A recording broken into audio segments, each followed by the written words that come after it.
मेरा नाम मुसलमानों जैसा है, मुझको कत्ल करो और मेरे घर में आग लगा दो, मेरे उस कमरे को लूटो जिसमें मेरी बयानें जाग रही हैं और मैं जिसमें तुलसी की रामायण से सरगोशी करके कालिदास के मेघदूत से कहता हूं मेरा भी एक संदेश है।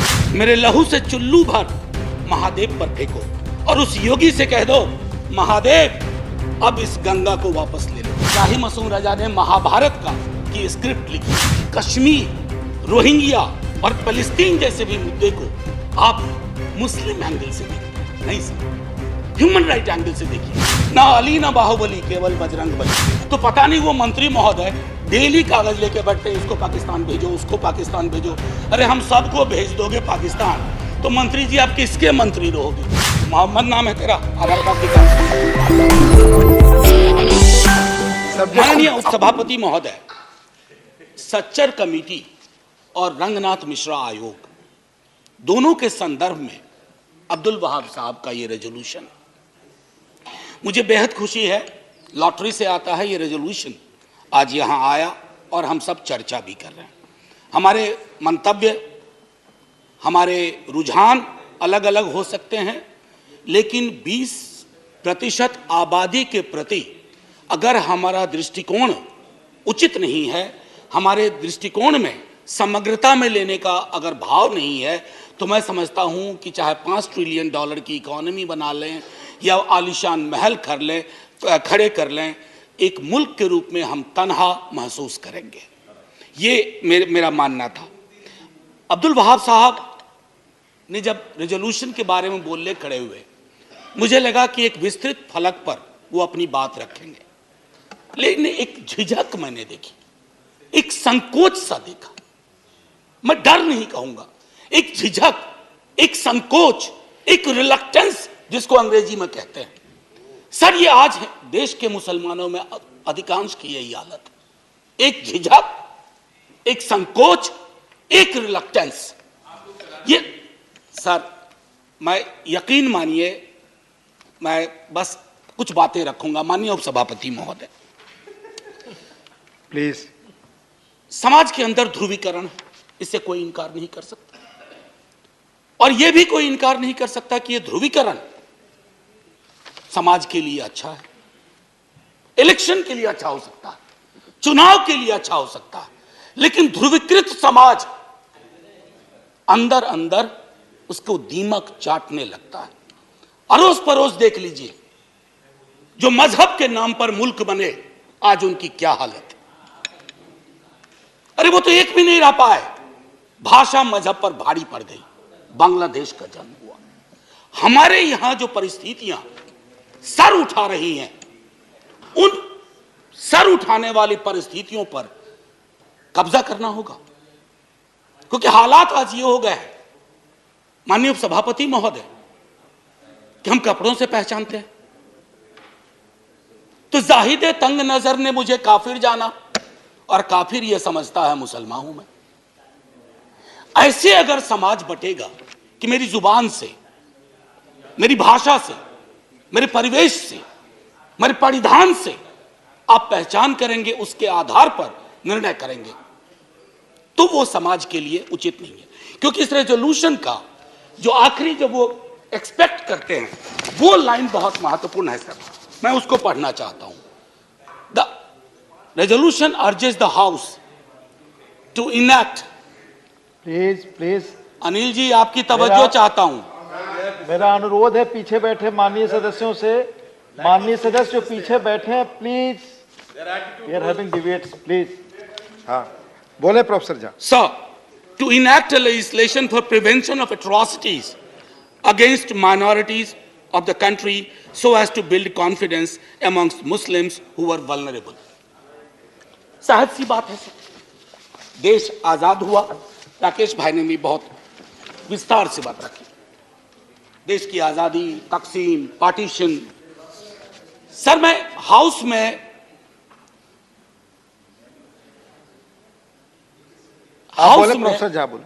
सर असल में क्या है ना, मेरे अंदर का या राकेश भाई के भी अंदर का शिक्षक मरा नहीं है, तो अक्सर हम जब बोलते हैं जी सर, आप सिर्फ आपको मैं छात्र तो मान ही नहीं सकता मैं तो आपके मैं सिर्फ ये कहना चाहता था, देखिए ना, तारतम्य भी टूट जाता है कि वो जो पार्टीशन का वक्त, और मैं अक्सर लोगों से कहूंगा कि आप कम्युनिस्ट हो, कांग्रेस हो, बीजेपी, जनसंघ के लोग हों, निर्दलीय हों, फ्री थिंकर हों, लास्ट फेज जो प्यारेलाल जी की है, बापू की जिंदगी का लास्ट फेज, सर उसको पढ़ा जाए। शायद 47-48 में उस लास्ट फेज को पढ़े जाने की उतनी जरूरत नहीं थी जितना 2023-24 में लास्ट फेज को पढ़े जाने की जरूरत है। हम तो आजादी का अमृत वर्ष मना रहे हैं ना, पहली सालगिरह हुई थी आजादी की 48 में। हमें उस यात्रा में देखना पड़ेगा सर कि हम कब उल्टे पांव की यात्रा पे निकल गए। और दुनिया का इतिहास गवाह है सर कि डर और खौफ अपने एक समुदाय के लिए अगर आप पैदा करते हैं और उल्टे पांव की यात्रा पे चले जाते हैं तो अंततः वो आपका भी भला नहीं करती है, क्योंकि political power is never permanent sir. No, every political power, I have said this in this house, has an expiry date. व्यक्तियों का, विचारधारा का एक एक्सपायरी डेट होता है। अरे हमने तो वो दौर देखा था, सोवियत रूस कभी खत्म ही नहीं होगा, खंड खंड हो गया। हमने वो लोग देखे थे जिनके बारे में लोग कहते थे कि इनके राजपाट में सूर्य कभी डूबता नहीं। सर, उनका सूरज ऐसा डूबा। Please sir. हाँ प्रोफेसर झा, कोई बात नहीं, कोई बात। This is the same thing जो आप दोनों से अपील करता हूं हर जगह। प्लीज प्लीज, मुझे पता है सर। मैं एक चीज कहूंगा कि गांधी जी ने उसी दौर में एक बात कही थी कि किसी भी सभ्यता, और अपने देश को हम कभी देश नहीं कहते हैं, हमारे तमाम मित्र अग्री करेंगे, सहमत होंगे, हम इसको सभ्यता कहते हैं, हिंदुस्तान की सभ्यता। तो बापू ने कहा था कि जिस सभ्यता में माइनॉरिटीज के लिए जगह नहीं होगी उसको एक सार्थक दृष्टिकोण से नहीं देखा जाएगा, वो सभ्यता चूक सी जाएगी, उसके अंदर दिक्कतें पैदा होंगी। मैं बजटरी एलोकेशन में 1-2 मिनट लूंगा, उस पर बोलने से पूर्व एक बात कहूंगा कि डर और खौफ के इस माहौल ने इस देश में, जो मैंने झिझक की बात की अब्दुल वहाब साहब की, वो झिझक जो मैंने कहा कि वो मैं अपने स्टूडेंट्स में देखता हूं सर। मुश्किल हालात से आते हैं, पीएचडी के लिए मेरे पास सब्जेक्ट देते हैं, और मैं देखता हूं कि वो सब्जेक्ट कुछ और देना चाहते हैं लेकिन चुनते हैं ऐसा विषय जो उनके हिसाब से उनके मुस्लिमनेस को बचा ले। ये क्यों हो रहा है सर? ये नहीं होना चाहिए ना। मैं तकरीबन, मेरे अंदर 20 पीएचडी हुई है और ये पहले नहीं। मैं आग्रह करूंगा, प्लीज प्लीज हाथ जोड़ के विनती, आपस में प्लीज कुछ अनुभव साझा कर रहा हूं। 20 पीएचडी हुई है। आज पिछले 7-8 वर्षों में मैं देखता हूं कि मुश्किल हालात से आ रहे हो, किस बात पे पीएचडी करनी है? डल लेक के इकोलॉजी पे। अरे साहब, फिर बात करता हूं, सर लगा कि यहां सेलेक्ट होगा कि नहीं होगा ये सब्जेक्ट। सर ये क्यों हुआ है? हमने पूरे के पूरे इकोसिस्टम में इतना जहर भर दिया है। जहरीली हवा पहले तो उनको नुकसान करती है जिसके लिए आपने हवा छोड़ी है, लेकिन सर हवा वतन की सरहद को नहीं देखती है, धर्मों की सरहद को नहीं देखती है। वो जहर इधर भी लौट के आ रहा है, और वो जहर जब आता है ना सर, सब कुछ छत विच्छत करके। अभी मैंने हाल में देखा, प्रधानमंत्री जी ने चिंता व्यक्त की, प्रधानमंत्री जी ने चिंता व्यक्त की, हमारे सुप्रीम कोर्ट ने चिंता व्यक्त की कि ये क्यों हो रहा है इस देश में। शाम से नुमाइश चलती है टेलीविजन चैनल्स पे, हिंदू मुसलमान, इंडिया पाकिस्तान। यहां हमारा सवाल रोटी का है, रोजगार का है। क्यों प्रधानमंत्री जी जब स्लोगन देते हैं, वो स्लोगन क्या इसके साथ मेल खाते हैं? लेकिन कहां से ये सह मिल रही है इन टेलीविजन चैनल्स को कि शाम से लेकर के देर रात तक नुमाइश, घृणा की, नफरत की। बहुत मुश्किल है सर। और ये मैं पहले भी कहा हूं, कई दफा मुझको अब सेंस ऑफ डेजावू होता है बोलते वक्त। इतनी बार ये बातें कही हैं सदन में, बाहर जब मित्र मिलते हैं वो भी ये कहते हैं, वो सहमत हैं कि ये चीजें नहीं होनी चाहिए। सर अब देखिए, कई दोस्त, कई हमारे स्टूडेंट, मैं अपनी पीड़ा शेयर करना चाहता हूं। मेरा एक स्टूडेंट है, प्लीज। सर मेरा एक स्टूडेंट है, उसका नाम है मीरान हैदर, वो जेल में है सर। अभी हाल में आपने देखा होगा कि एक माननीय उच्च न्यायालय का एक ऑब्जर्वेशन आया कि आप स्केप कोट बना रहे हो, चाहे उमर खालिद हो, खालिद सैफी हो, सरजिल इमान हो, गुलफिसा हो, शिफाउर रहमान हो, या मीरान जो अपने स्टूडेंट का मैंने जिक्र किया। सर जो ऑब्जर्वेशन कोर्ट के आ रहे हैं, अक्सर होता है क्विटल होता है, हो जाता है, इनके ऊपर कुछ नहीं था। 8 साल बाद सर दुनिया में इजाद नहीं हुई वो विधा कि उसके 8 बरस लौटा दिए जाएं। मेरे स्टूडेंट्स हैं, एक 4 बरस जेल में काट करके आया, एक्विटल के बाद कोई आरोप नहीं था, लेकिन उसका 4 बरस वापस कर सकेंगे हम? ये हालत है सर एक एवरेज मुसलमान की। मैं अभी भी कह रहा हूं कि हमारी संसद में अभी भी ये ताकत है कि अब्दुल वहाब ये विषय लाते हैं और इस पर चर्चा होती है, थोड़ी मतभिन्नता होगी, लेकिन इस जो हमारी ताकत है ना लोकतंत्र की सर, इस ताकत को बचा के रखेंगे तो भरोसा होगा हर समुदाय का। इसकी जरूरत है सर। एक मैं कहना चाह रहा था डिडक्शंस को लेकर के, मेरे कई साथी कह चुके, मैं रिपीट नहीं करूंगा। टोटल बजटरी एलोकेशन, मेरे मित्र कह रहे थे कि हम एक नजर से देख रहे हैं, एनॉमलीज थी स्कॉलरशिप में। नहीं सर, सरकार खुद एडमिट की है मेरे सवाल के जवाब में कि 90% एक्सपेंडिचर नहीं हुआ।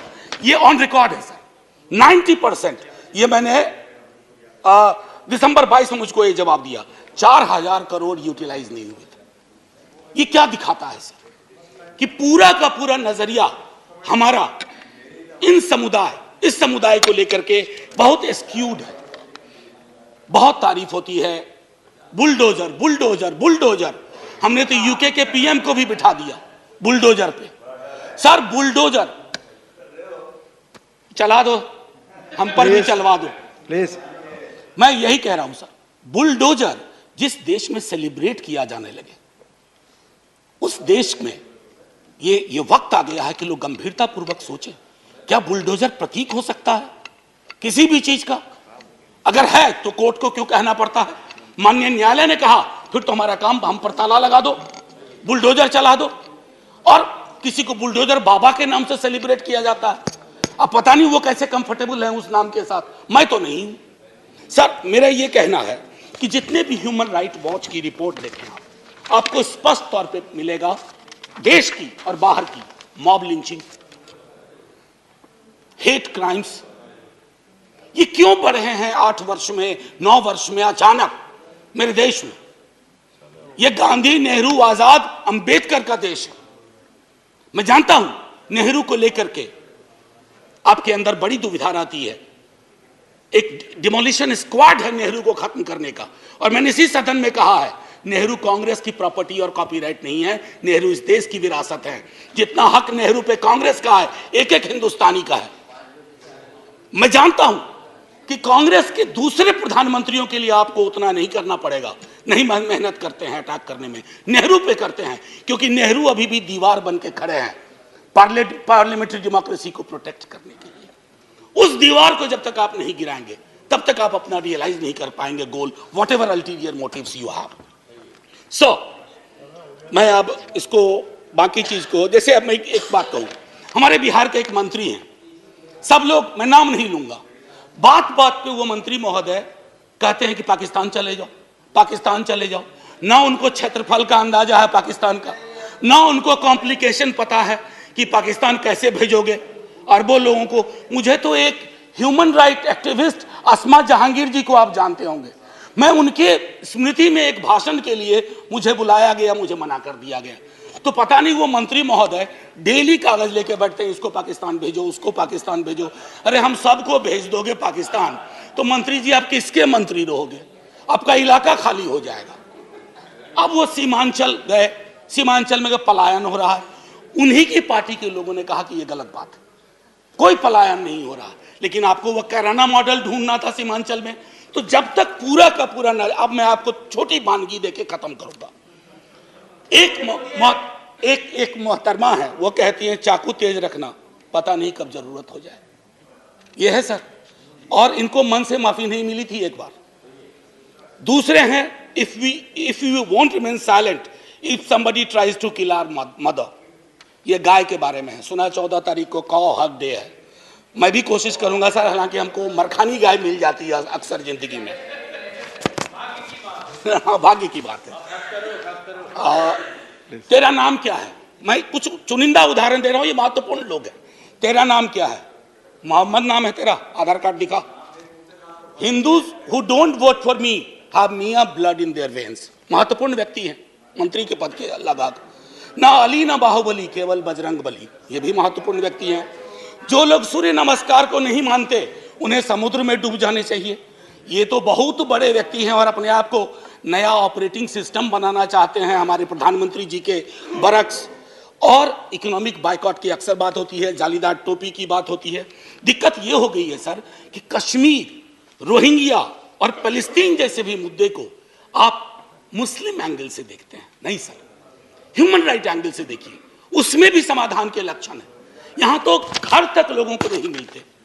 ये परिस्थितियां हैं, उनको जान। आखिरी में बस 1 मिनट लूंगा। आखिरी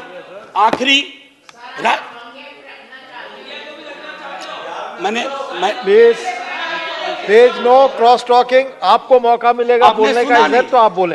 आपने सुना नहीं? मैंने कहा कि इन मुद्दों को भी मुस्लिम एंगल से मत देखो, बस। प्लीज आपस में बात ही नहीं। प्रोफेसर जहां बोले कंक्लूड कर प्लीज। नहीं, वो आदत नहीं है please. Don't listen to them. मैं तो इसी चीज की पैरवी हमेशा करता हूं। You listen to us, I listen to you. Democracy is all about speaking and listening, more of listening than speaking. ये सबसे अपेक्षा है इस सदन में। जी सर, सबसे अपेक्षा है कि डेमोक्रेसी, जैसा आपने कहा, सुनने और धैर्य से जानने का, सुनने पर हर और पक्ष से की चीज है। सुनने सुनाने की, हर पक्ष से। सर आखिरी, मैं राही मासूम रजा बहुत बड़े लेखक हुए, आधा गांव लिखा, लेकिन एक व्यापक समाज में उनकी प्रसिद्धि हुई कि राही मासूम रजा ने महाभारत की स्क्रिप्ट लिखी थी, जो बहुत फेमस सीरियल हुआ था। मैं उनकी एक छोटी कविता पढ़ना चाहता हूं सर, आपकी इजाजत से। मेरा नाम मुसलमानों जैसा है, मुझको कत्ल करो और मेरे घर में आग लगा दो। मेरे उस कमरे को लूटो जिसमें मेरी बयानें जाग रही हैं, और मैं जिसमें तुलसी की रामायण से सरगोशी करके कालिदास के मेघदूत से कहता हूं मेरा भी एक संदेश है। मेरा नाम मुसलमानों जैसा है, मुझको कत्ल करो और मेरे घर में आग लगा दो, लेकिन मेरे रग रग में मां गंगा का पानी दौड़ रहा। मेरे लहू से चुल्लू भर महादेव पर फेंको और उस योगी से कह दो, महादेव अब इस गंगा को वापस ले लो। ये जलील तुर्कों के बदन में गाढ़ा गया लहू बनकर दौड़ रही है। इसके आगे कुछ नहीं कहना है सर। जय हिंद।